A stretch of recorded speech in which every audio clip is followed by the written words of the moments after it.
सोचिए, एक बड़ा साम्राज्य कैसे बनता है? क्या सिर्फ तलवारों के दम पर? नहीं, बड़े बड़े साम्राज्य सिर्फ तलवारों से नहीं बल्कि जबरदस्त आइडिया से बनते हैं।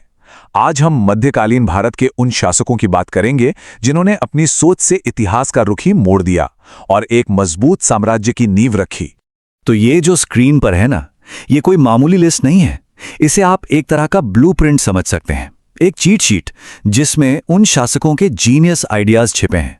इसमें हम देख सकते हैं कि कैसे अलग अलग शासकों ने प्रशासन, सेना और अर्थव्यवस्था में ऐसे सुधार किए जिन्होंने आने वाली कई पीढ़ियों के लिए शासन का पूरा नक्शा ही तैयार कर दिया। हाँ, तो उन्होंने ये सब किया, ठीक है, लेकिन असली सवाल तो ये है कि आखिर ये चीजें इतनी जरूरी क्यों थीं? मतलब एक छोटे से बदलाव ने आगे चलकर इतने बड़े साम्राज्यों की नींव कैसे रख दी? चलिए आज इसी पहेली को परत दर परत खोलते हैं। ठीक है, तो अपनी इस बातचीत को हम 3 हिस्सों में देखेंगे। पहला, एक मजबूत प्रशासन कैसे बनाया गया। दूसरा, अर्थव्यवस्था को कैसे नई दिशा दी गई। और तीसरा, वो कौन सी विरासत थी जो आज भी हमारे साथ है। तो चलिए शुरू करते हैं पहले हिस्से से। देखिए, एक बहुत बड़ा साम्राज्य चलाना ये सिर्फ लड़ाई जीतने जैसा नहीं है। इसके लिए चाहिए था कंट्रोल, एक ऐसा सिस्टम जो न्याय दे सके। जरा सोचिए, लाखों की सेना है, दूर दूर तक फैली हुई। अब इनको कंट्रोल कैसे करें, कैसे पक्का करें कि सब वफादार रहें? ये एक बहुत बड़ी चुनौती थी और अलाउद्दीन खिलजी ने इसका एक बड़ा ही स्मार्ट हल निकाला। ये 2 शब्द, दाग और हुलिया, सुनने में तो बड़े सिंपल लगते हैं ना, लेकिन ये अपने समय के सबसे बड़े मिलिट्री रिफॉर्म्स में से एक थे। दाग का मतलब था घोड़ों की ब्रांडिंग। हर शाही घोड़े पर एक मुहर लगा दी ताकि कोई उसे घटिया घोड़े से बदल ना पाए। सिंपल पर जीनियस। और हुलिया, ये तो समझ लीजिए उस जमाने का बायोमेट्रिक आईडी था। हर सैनिक का पूरा रिकॉर्ड रखा जाता था। इससे धोखाधड़ी और करप्शन पर जो रोक लगी वो कमाल की थी। पर कहानी यहीं खत्म नहीं होती। ये तो सिर्फ एक शुरुआत थी। खिलजी ने जो बीज बोया था, आगे चलकर मुगलों ने उसे एक बहुत बड़ा पेड़ बना दिया। अब यहां देखिए, खिलजी का सिस्टम पूरी तरह से मिलिट्री पर फोकस्ड था, लेकिन अकबर ने इस आइडिया को एक अलग ही लेवल पर पहुंचा दिया। उन्होंने शुरू की मनसबदारी प्रथा। अब ये क्या थी? आसान भाषा में कहें तो ये पूरे एम्पायर के लिए एक सिंगल यूनिफाइड रैंकिंग सिस्टम था। मिलिट्री हो या सिविल, सबका रैंक, सैलरी, जिम्मेदारी सब कुछ उनके मनसब पर डिपेंड करता था। ये एडमिनिस्ट्रेशन में एक रेवोल्यूशन था। तो ठीक है, सेना तो मजबूत हो गई, लेकिन एक साम्राज्य सिर्फ ताकत से नहीं चलता, लोगों के भरोसे से चलता है। और भरोसा आता है न्याय से। तो चलिए अब देखते हैं कि न्याय को आम आदमी तक पहुंचाने के लिए क्या अनोखा तरीका अपनाया गया। इसकी कल्पना कीजिए, आगरा का किला है और उसकी दीवार से यमुना नदी तक एक सोने की जंजीर लटकाई गई है। इसमें घंटियां बंधी है। अब कोई भी आम इंसान जिसे लगता है कि उसके साथ नाइंसाफी हुई है, वो बस जाकर उस जंजीर को खींच दे और घंटी की आवाज वो सीधे बादशाह तक पहुंचती थी। ये सिर्फ एक सिस्टम नहीं था, ये एक सिंबल था, एक बहुत पावरफुल मैसेज कि बादशाह अपनी जनता के लिए सीधे तौर पर जिम्मेदार है। चलिए अब बात करते हैं पैसे की, मतलब अर्थव्यवस्था की, क्योंकि किसी भी साम्राज्य को चलाने के लिए जो इंजन चाहिए वो तो इकोनॉमी ही है। तो देखते हैं कि इस इंजन को कैसे ट्यून किया गया। देखिए, किसी भी इकोनॉमी की रीढ़ होती है उसकी करेंसी। इसकी कहानी भी बड़ी दिलचस्प है। मोहम्मद घोरी ने सिक्कों पर देवी लक्ष्मी की तस्वीर बनवाकर लोकल लोगों का दिल जीतने की कोशिश की। फिर आए मोहम्मद बिन तुगलक, जिनका टोकन करेंसी का एक्सपेरिमेंट वो उतना सफल नहीं रहा। लेकिन फिर आए असली गेम चेंजर, शेर शाह सूरी। उन्होंने चांदी के रुपया और तांबे के दाम का एक स्टैंडर्ड सेट कर दिया। और यह सिस्टम इतना जबरदस्त था कि आज भी हम जो रुपया इस्तेमाल करते हैं उसकी जड़ें यहीं से जुड़ी हैं। लेकिन बात सिर्फ सिक्कों की नहीं थी।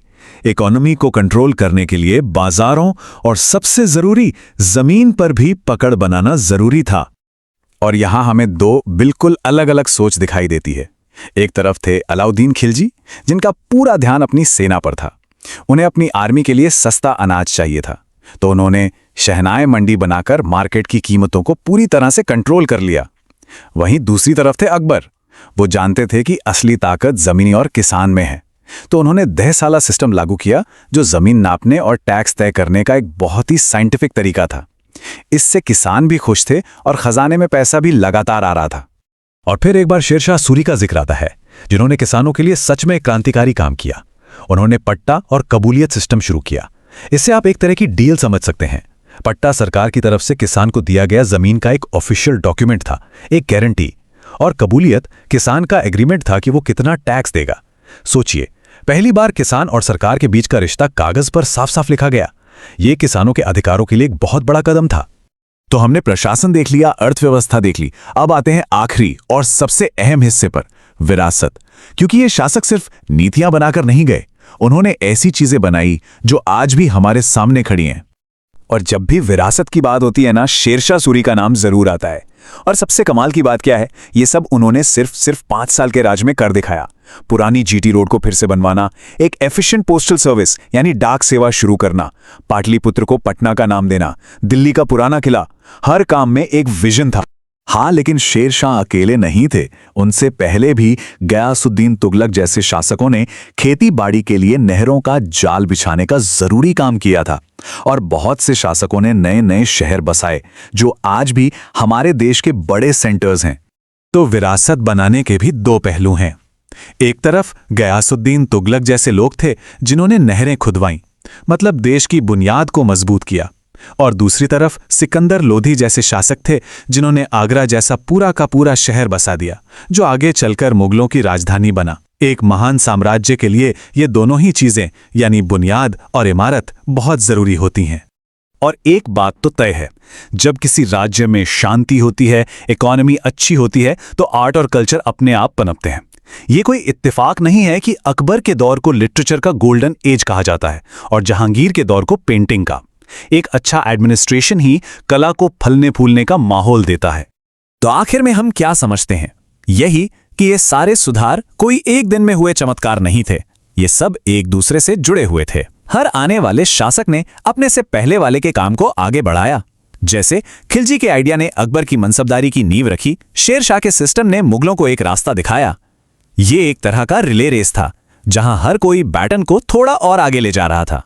तब अगली बार जब हाथ में रुपया आए या जीटी रोड पर गाड़ी दौड़े या फिर अपनी जमीन के कागजात सामने आए, तो एक पल के लिए जरूर सोचिएगा कि सदियों पहले के इन शासकों की विरासत आज भी हमारी जिंदगी का कितना बड़ा हिस्सा है। सवाल यह है कि उनकी बनाई उस नींव पर आज हम क्या बना रहे हैं। इस पर विचार जरूर कीजिएगा।